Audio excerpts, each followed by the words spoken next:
Soyez comme l'eau. Quel rapport me direz-vous avec du leadership? En plus, je vais rajouter une couche, on va parler de gouvernance de l'IA à travers cette expression. Alors cette expression a été popularisée par Bruce Lee dans les années 80, Be water, my friend. Et c'est le conseil que je vais vous donner aujourd'hui. Alors à tout RSSI ou DSI, ne soyez pas rigide dans vos politiques. Je vais vous donner un exemple. Si vous imaginez votre politique de gouvernance de l'IA, en utilisant le même texte, aussi bien pour le service marketing que pour le service de recherche et développement, vous allez droit dans le mur.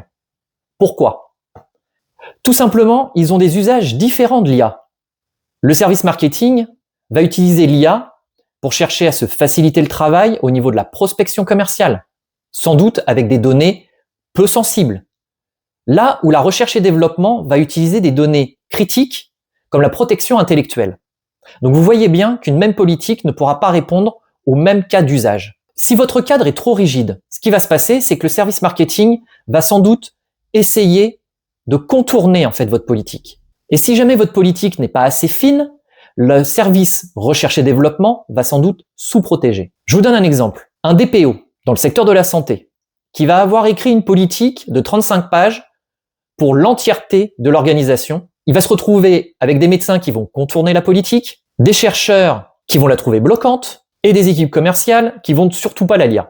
Le bon réflexe à avoir, c'est tout simplement de faire une refonte de cette politique et d'en tirer 3 politiques thématiques qui seront rattachées chacune à un usage du quotidien, une pour les médecins, une pour le service recherche et développement et une 3e pour tous les métiers support de l'organisation. Qu'est-ce que ça va vous permettre?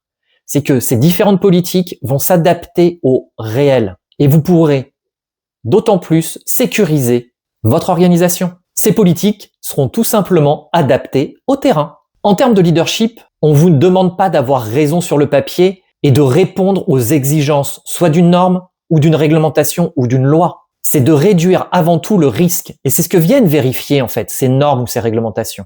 Pas autre chose. Le risque réel, il vit dans le réel. Ils sont multiples, mouvants, divers. Donc votre cadre doit l'être aussi. Soyez comme l'eau.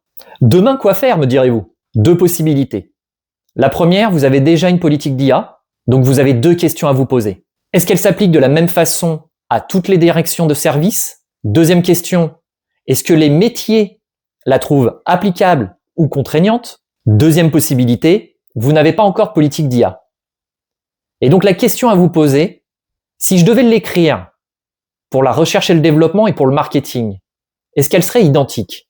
Si vous répondez oui à cette question, vous êtes en train de vous créer une politique béton, rigide, et donc qui ne s'appliquera pas dans le monde réel et surtout ne s'adaptera pas aux risques que vous pourrez rencontrer dans les usages de vos collaborateurs. Je vous remercie pour votre écoute et d'avoir visionné cette vidéo. Si cette vidéo vous a plu, je vous invite à vous inscrire à ma chaîne Jacques Howard Consulting, si ce n'est déjà fait. Sinon, un petit pouce en l'air, c'est toujours motivant. On se retrouve pour une prochaine vidéo sur ma chaîne, le lien en description, et je vous dis à très vite.